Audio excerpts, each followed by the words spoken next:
1962 के बाद चाइना की हमारे साथ ऐसी कोई भी बड़ी लड़ाई नहीं हुई, ऐसा शायद हमें लगता है, क्योंकि चाइना पिछले 50 से 60 सालों से ही हमारे साथ प्रॉक्सी पैरोट पाकिस्तान की हेल्प से हमारे साथ युद्ध कर रहा है। एक मुल्क यानी हिंदुस्तान दोस्ती उसने की चीनी हुकूमत से और लोगों से वहाँ के, और वही चीनी गवर्नमेंट ने इस भलाई का जवाब दिया बुराई से। चाहे वो उरी की सर्जिकल स्ट्राइक हो या बालाकोट एयर स्ट्राइक हो, या फिर चाहे अभी पहलगाम में थोड़े दिन पहले हुआ टेररिस्ट अटैक, इन सब में हम मानते हैं पाकिस्तान का हाथ है, लेकिन कहीं ना कहीं चाइना इसका मास्टरमाइंड होता है।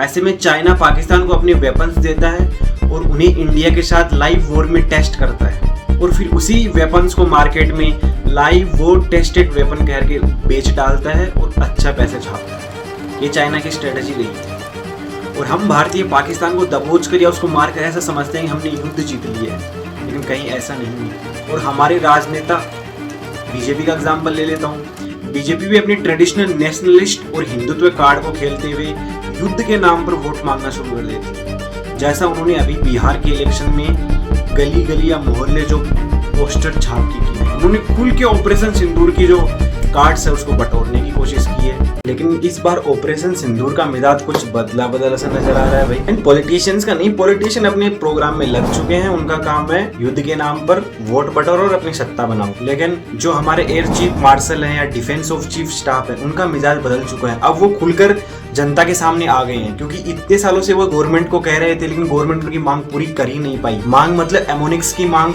और फाइटर जेट्स की मांग। एयर चीफ मार्शल ने तो एचएएल को साफ साफ सीधे शब्दों में फटकार। हमारे देश की मीडिया भी कहीं ना कहीं गवर्नमेंट का इसका साथ दे रही है। मीडिया को इससे कोई फर्क नहीं पड़ रहा कि युद्ध में हमारे कितने जवान शहीद हुए, हमारी आर्मी और नेवी को किन चीज और किन एमोनिक्स की जरूरत है। मीडिया का ध्यान ग्राउंड से हटकर अब पॉलिटिक्स की तरफ ज्यादा ऑप्टिक्स हो गया। वो रोज डिस्कस करेंगे कि दूसरी पार्टी ने हमारी पार्टी के खिलाफ क्या कहा, रोज पाकिस्तान के बारे में डिस्कस करेंगे।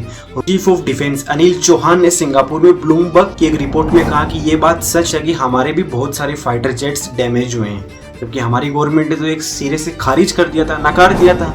उनके इस बयान के बाद सत्ता के गलियारों में हलचलें तेज होने लगी हैं। थोड़े दिन पहले ही डिफेंस अटैचे शिव कुमार ने इंडोनेशिया में अभी कहा था कि हमारे भी बहुत सारे फाइटर जेट डैमेज हुए हैं, लेकिन गवर्नमेंट ने हमें सख्त हिदायत दे रही थी आप पब्लिकली जाके इसको न बोलें।